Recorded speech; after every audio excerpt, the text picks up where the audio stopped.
4th, and welcome to the Gulf Intelligence Daily Energy Markets Forum, where every Sunday we take the opportunity to reflect on the week past and the week ahead. Let's start off with our regular Sunday anchor commentator, Christof Rühl, Senior Research Scholar at the Center on Global Energy Policy at Columbia University. Christof, good morning. I suppose the big event of last week was the fact that there was a new president sworn in, but maybe a few other things to look at as well. A continued upward trend in the number of rigs being drilled in the US. Morning, John. Morning, Peter. Yeah, I think so. If I think back at last week, well, actually, I would put some very tired old topic on top of what happened. Is that this increasing? We're still in Corona alley, and sometimes some weeks the hope for vaccines tops the list, and some weeks there's an increasing number of lockdowns and people. Well, it is worth noting that on the Corona side, again, another records mortality levels hit in America, over 4,500. Not only that, right? So we have tighter lockdowns in Europe. We have new lockdowns in China, affecting literally sort of 22 million, I think, in the first go. So within this Corona, this bounce back between hope and fears of mutation, I think we are going now a little bit towards the fear side, and there's talk of a third wave and all of that. And the longer this mess continues, the more likely it becomes.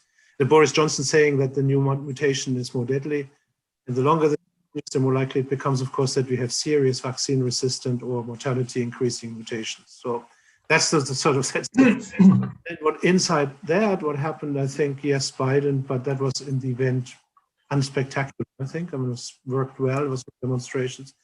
More importantly, again, is oil markets, as you mentioned, seem to be very close now to reaching this plateau from which it is hard to see additional price increases without supply response. And partially because of the winter, partially because of infrastructure constraints, we see volatility in other energy markets, most notably, of course, in LNG markets and Asian LNG markets, indicating also underlying structural shifts in Asia, particularly in China, demand for natural gas. So I think that's sort of the big framing picture. And then on the economic side, not much has changed. There's fears and hope, again, short-term hope for the big demand boost in 2021 and fears for the increasingly narrow path through Scylla of inflation and Charybdis of recession. I mean, when you take the sort of COVID piece and just slightly park it to the side, as the markets seem to be doing on one level, but still the price of everything rising, equities rising, commodities rising, food, shipping costs. We have a story on the digest today, a massive increase in shipping costs. I'm wondering, from just pure cost impact on demand, Christof, is this an added impact, do you think? What will be the legacy of that? The danger of it is inflation. And yes, it is. I mean, we have an enormous amount of pent-up demand in the rich countries. We have an enormous amount of savings, which people, on aggregate, it may sound surprising to those who don't look at economic data regularly, but on aggregate in rich countries, people have saved a lot more money than they have lost during the pandemic. And that's largely, of course, government transfers and central bank support. So there's this ball of money which is already there, but it's coming even heavier, and it's meeting supply chains which are stretched, partially because of COVID, but partially also because of this winter time and because of they're not used to have this sort of volatility in demand. And what this all points to is always when your supply capacity is no match for the demand, you have a price effect, you have price increases. And in the longer term, I mean, we have money supply going up 10, 20-fold in huge economies like the US and in Europe. And we have record indebtedness, and it's very hard for me to see a growth path out of that. It's very easy for me and other economists, I think, to see two things. One is an inflationary spark, which would bring growth hopes down and recession fears up, and fears of a financial crisis. And the other is a debt crunch, a debt deflation, which also would spark recessionary fears. So the path out of this indebtedness and this huge money creation in a healthy, sound way, the long-term path beyond 2021 is increasingly hard to see.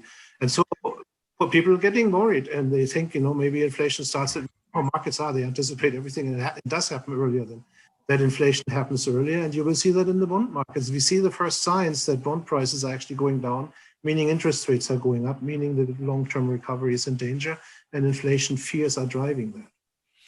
They're not unjustified. Peter McGuire, CEO of XM Australia. Peter, it's great to have you on this Sunday to reflect on last week, given that despite all of the realities that Christof has outlined, equity markets reached record levels last week on more than one occasion. There was, I think, 2 or 3 days when one record after another was being hit out of the park. What's your reflection on that? And of course, the new Biden administration somewhere in the middle of all those records. Well, good morning, Sean. Good morning, Christof, and welcome to hello from Sydney, a sunny day. I think the first part is we're ringing the bell nearly every day. And if you look at Asia and you roll it across many different jurisdictions, you had big moves to the upside. So it was just that continuing, feel good, very much built on that Christmas rally, didn't go away. And that was very much materialized in last week's numbers. We had a little bit of pullback and a bit of softness on Friday afternoon, Sydney time, that is, across Asia. But still, the US is at, as you say, knocking the ball out of the park. As far as the Biden administration, I think it's too early to call. Building on also Christof's remarks as far as inflation, Sean. Yeah, we've seen, those big numbers with oil, with the commodity cycle, base metals, everything is starting to charge. And that could also, I think, probably give a little bit more horsepower to the markets overall for some of those big mining firms, the oil movers, and everyone along that supply chain and the consumption curve. So there's the first part of it. I'm not suggesting that we're going to fall in a hole. Inflation's a problem, but that's what you get when you pump a market with trillions and trillions and trillions. You do eventually have to get some form of inflation. And I'm not sure when it'll really tick off and to be a pain in the proverbial, but at the moment, that's just part of the market, I'd say. When you reflect on the start of this year, and obviously last week we saw records being hit in Asia as well as the US on equities, are these two markets, i.e. the Asian equities and the US equities, Europe, interconnected? Are they feeding off each other? I mean, typically the history has been Asia follows the Western markets, and I'm wondering, is that correlation still bedded in? Do you expect that to continue? What's your thoughts on that? I think it's the tide lifted all boats, Sean. No matter what happened, where you were, everyone was pumped. The gas tank was being filled up with Super A, auto fuel, and that really pushed everything higher over the last 9 months. And no matter where you were, I saw even Venezuela had a big move to the upside Thursday and Friday. So everything has had a move to the upside over those preceding months. And where 21 goes, I want to look at US dollar. I'm interested as far as, the workings as far as the bond market, what happens to gold, and where, of course, the crude market takes us. If it edges higher, and we've done many discussions over the last few months, if it pushes higher to that 60 number by mid-Feb, then that really is going to turn on to more costs and the inflation spiral. So let's just see where the next few weeks take us. We've got the situation with China, of course, and New Year, so that will be that week off. And let's just I'm keeping both hands firmly on the wheel at the moment. Christof, is there any point you expect where the Fed or the ECB start to cast opinion, if not action? One might say it is probably premature to expect them to have to change strategy, but ultimately they do take a more active guidance on the markets these days. And I'm wondering, would you expect that? Should they? What's your outlook for the role of the central bank monetary policy, who are ultimately looking to fiscal to take more of the burden? Yeah, to understand that outlook, you have to go back to basics. What Peter described is not only driven by sentiments, it is driven by a wall of money which is in the system and which led to asset price inflation, first of all, and by the demand overhang. So by all accounts, if you look from the outside, 2021 should be a stellar year for profits, for prices, for commodities. And of course, that has them worried, not so much because of the knock-on effects, but also because at some point that will create inflation. So the big question everybody asking is, will they tolerate that in order to deflate some of this massive debt overhang, which is now there, which is much bigger than it was in 2008, 2009? And there is a general answer to that, which is that they have indicated that they are, or step back to the 2008, 2009 crisis, one of the sort of generally accepted pieces of wisdom about the aftermath of that crisis, and by generally I mean of the crowd which are now Lagarde, Yellen, the Powell, the crowd which are now running the show, is that tightening then happened too early, and that the recession therefore resulted in much lower post-recession growth because the Fed was not accommodating long enough. Given that piece of wisdom and what they have indicated, they are indeed likely to tolerate these higher price inflation rates longer than before. The Fed even changed its way of its target, as you know. They're now looking at average post-inflation, not at a target of 2%. So all indicators are they're willing to target this longer. But having said that, the real threat, of course, is not only that the Fed or the ECB suddenly out of the blue, unsignaled, kills the boom by raising interest rates very high. The real threat is that the markets don't buy it anymore. And we have now negative real interest rates in the US. So nothing hinders big institutional bond investors to walk away because they say, this is going to be inflationary. I'm not going to sit on bonds which are losing money every day if inflation really kicks off. So they will walk away. That means bond prices go down. That means yields go up. And that is exactly the kind of interest rate hike the central banks would be keen to avoid. And that would be a situation which can spin out of control much faster than if it's managed by the central bank. That's the fear people have. And let me give you one more picture, which I've seen in these discussions, is you can draw a very long sort of growth rate in the US, for example, from, I don't know, the 60s until the present. You get one line. You do the same since the crisis 2008, you get a flatter growth trend. And the big fear is that the pandemic and the aftermath and all these adjustments also lowers the growth trend. So that this phenomenon which we have since the 70s, that growth in the advanced economies by and large gets lower and lower and lower over the decades, that continues and probably accelerates.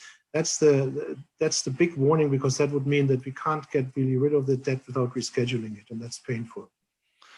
Peter, from an equities point of view, what is now more important, the stimulus, and from an investment decision, a buy or a sell, or is it the PE ratio of a stock? I mean, historically, stocks were judged upon their expense. Are they expensive? Is the PE 20? Is it 25? Is it 10? But now it seems, I'm trying to get Arne, how important is that now versus the Fed signaling or the fiscal signaling another trillion or 2 trillion? Well, I think the build on that, Sean, is what we experienced in 20. To think where we were in start of April and where we were December 31 was two certainly different places. And then building from that style and thinking through where January takes us,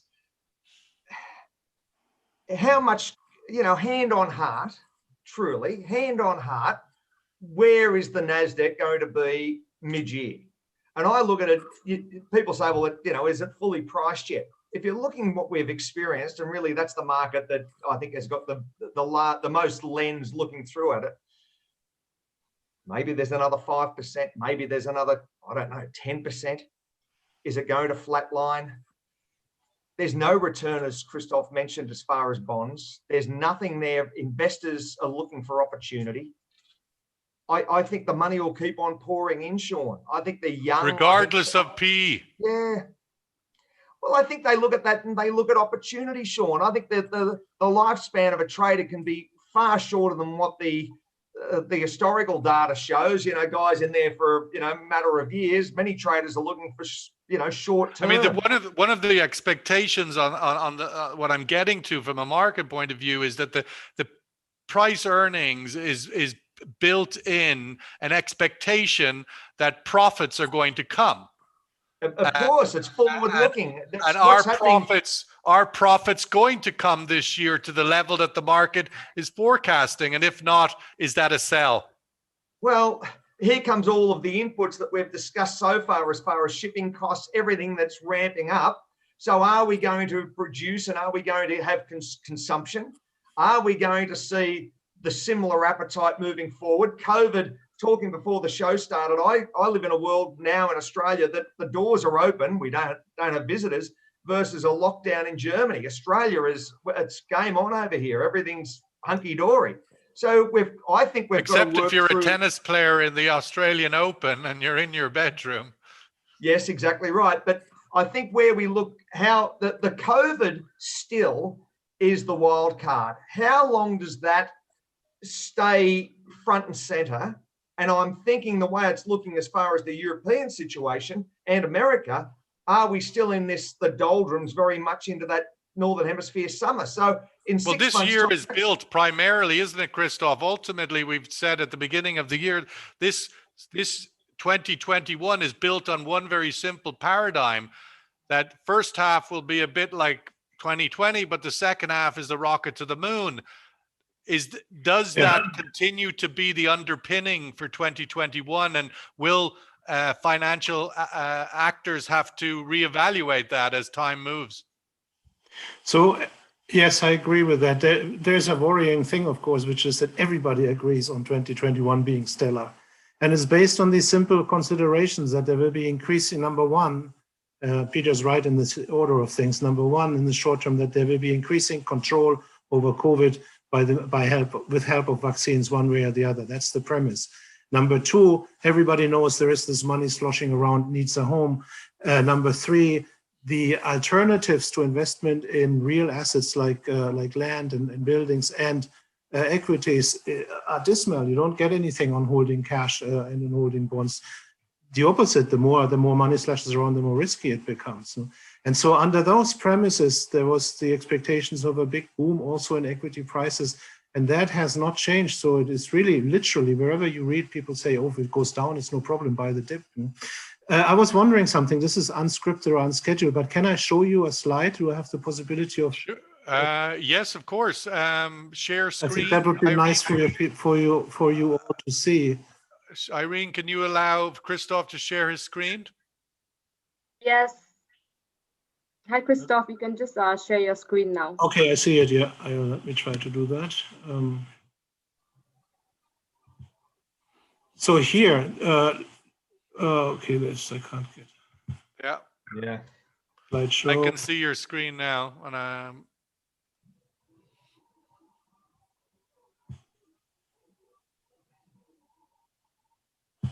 look at this here. So should come up now big. Left-hand side, right? yeah. This is a very simple picture of the balance sheet of central banks, the three big ones, Japan and the UK looks the same. And the reason I show you this is when you look this little guy there, you look at the year 2008, there was this big increase, what we thought was a huge increase in global money supply. So basically this curve shows global money supply, money being created. And it was so big at the time, so unfathomable, that I put in this little man, see, who looks up to 2008 and said, what the heck is going on? And this is where we are now, barely 10, 12 years later. So global money supply, in simplified terms, has gone up from a little bit more than 2 trillion to 20 odd. I mean, this has to create consequences at some point, full stop. It's not possible that velocity in technical terms slows down and people sit on this money and it's not being put to use. And so now it goes into asset price inflation, of course, and everybody knows it's there, everybody knows it's coming. So the only question is how the party is going to stop. Will this create inflation and a slowdown in growth, or on the right hand you have the debt, which have countries, everything combined. You see that going up too. So this is what I mean by the long term. Who knows, 2021, 22, 25, but in the long term, this is not a sustainable picture, what you see here on the left-hand side. Christof, why, if the outcome of this graph, why is it the dollar is getting whacked more than the yen or the euro? Under these circumstances, it would seem to me that the dollar should be holding stronger given proportionality of the ECB and BOJ No, but okay, this is only second quarter 2020, so they injected a bit more. The dollar is getting whacked because it's the reserve currency and because its supply increases relentlessly because of all that money printing dollars around.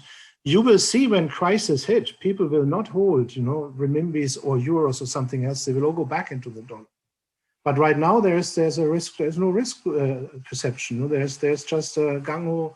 We go for anything which moves, and there's a lot of dollars which are driving that. And the Fed was on the forefront, was the first one who always increased, as you can even see here, and did so massively. And the Fed is the first one who bought corporate bonds, not just government bonds, and really spread it widely. So in simple terms, the supply of dollars goes up, the value of the dollar goes down. Let's get the room's view on some of this. And then get our speakers to give us their outlook for next week, the week ahead, the second half of this conversation, or the other half. We don't have enough time to call it a second half, but let's have the survey question and can come back to Peter and Christof for the week ahead. Equity markets hit records a few times last week, and many commodities are up triple digits since COVID kicked off 9 months ago. Is this a time to sell or buy? Is this a time to buy or sell? Choose your poison. So week ahead, Peter, what stands out for you that's worth taking note of? We referenced last week on the pure oil side, inventories in the US built a bit and sort of put a little downward pressure on the price. Well, I think the oil side of it, Sean, was possibly a little bit of exhaustion to the upside, profit taking, in other words, and that just trimmed a little bit out of it. There could be a little bit further over the next couple of days, a little bit of softness. That US dollar is still at that 90.2, 90.3 US dollar index.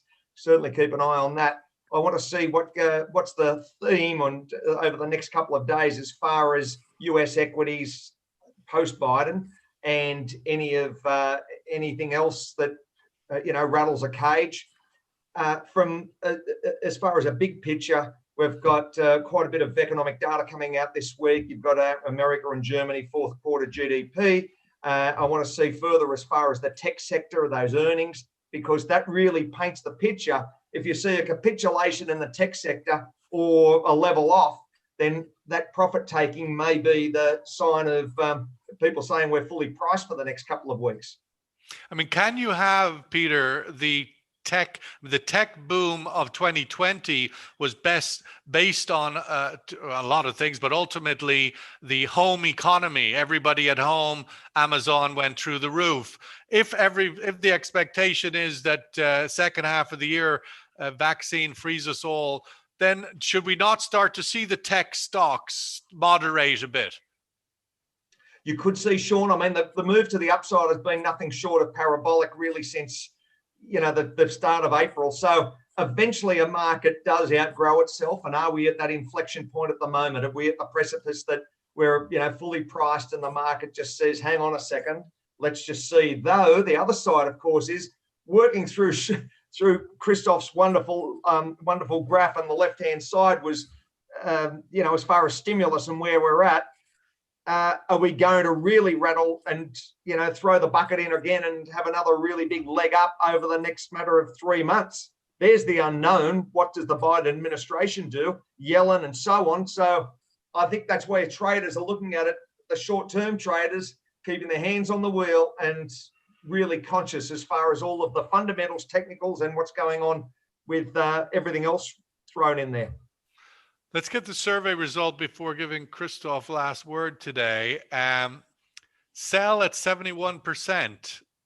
That's probably the mind, the mind over the heart. I think this is ultimately the question, isn't it, Christof? The point you're making. How does this end? I've been asking that question since around 2013. The end never seems to come anymore because the printing presses push the end further and further away. Yes, that's right. And that's exactly so. I don't want to be misunderstood. I don't know when it's going to get sour. And also, if it gets sour on the inflationary side, that needn't be bad for equities, at least not in the short term. part of the problem is that most of us have no idea any longer how inflation actually works and how devastating it can be, but it always hits you with a delay, because first it looks quite good when your portfolio gets more expensive until you see what happens with the prices you pay. So I think the long and the short term, two things to look out for. Number one is the UK. Because remember, when the new bug came and Johnson said, it's 70% more infectious, people sort of were skeptical and didn't buy it. And then he was right, because he must have just blubbed out something one of his scientists told him. Now he went out and said it's 30% more deadly. So maybe, I'm sure he's just blubbing something which he has heard somewhere again, like politicians do, but maybe that was correct as well. So that would be a real threat. That's something to look at. Yeah. Fatality rates. Number two is just simply the disorganization which seems to start in the economy. So that would be freight rates, container rates, rig rates, things like that, where kit has to be allocated, where there are real life bottlenecks, not just financial flows about which we know. And then I think on equity markets, Sean, you want some investment advice. On equity markets, if you have, it's like Peter said, keep your hands on the wheel. So if you have thick nerves and a lot of time to be glued to your screen, maybe worthwhile staying in, because the ride for now continues. If you are sort of looking at the numbers and your sober character and you see where the train is going, then at some point you will want to get out, but then you have a different problem. Then you have a problem is, where do you put your cash when you believe that inflation is going to hit you? That's a real difficult problem to have for many people. Be the first ones to also miss out on some of the return. I mean, just on that point, Christof, this is an environment where central bankers want inflation, right? I mean, Japan has been trying to create inflation for 2 decades. That's the fear. The fear is central bank inflation. What they want is price rates increases depends on the central bank, say in the range of 2%. They claim they don't want more. But governments and central banks and private corporations are so in debt over their hilt that one of the few ways to really get rid of it would be have moderate inflation of the system, 5-6%. That brings down your debt, because never forget the ratio of debt to income, of debt to GDP, of debt to corporate income, depends on the growth of that income, and that's nominal. So if nominal GDP goes up 7-8%, then the ratio of debt to GDP goes down. And this is why it's so tempting to say, we'd like to have a little bit of inflation. I am old now. I remember the 70s when people said 5% inflation is better than 5% unemployment.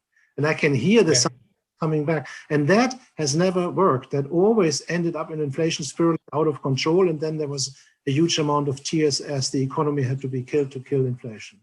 And I've seen inflation, high inflation in Russia and Latin America. The damage it can do is tremendous. And at the moment, that's not something people talk about, because they have forgotten about it. It is a spectacular thing. I suppose we will be dealing with it as we move forward. One of the things that I'll be watching in the coming week, which I think kind of is an impact for all of these things to different degrees, but that is, what is the deal in the Senate? Where will the US government, the presidency, the executive, and the Republican Party in the Senate, what kind of a deal do they come to in managing the outlook for America on all of the legislation that's going to come in? Are they going to go with the 60 votes needed for legislation? Are they not? Are they going to be friends? Or are they going to have a nuclear fallout? I think that's still to play out. And in the middle of all of that, in the next 2 weeks, is the trial of Trump. Will the Republicans dump Trump, or will they give him a second life? I think there's things to play out in the Senate in the coming week or two that are worth paying attention, because their impact on a lot of things, including the 1.9 trillion, is going to be important. But this is it, Sunday. Thank you, Peter. Thank you, Christof, for your time this morning and your insights. Really helpful to get us started in this Middle East week. If there's one of the reasons I've been wondering, why are property prices going up in Dubai? I think I finally kind of got my answer today, that the inflation point is going to send money into different places when the equity markets might be looking a bit too hot. Thank you, guys. All the best. Have a good week. Take care. Thank you, Sean. Thank you, Christof. Thank you. Thanks. Bye. Bye-bye, both. Bye. See you, man.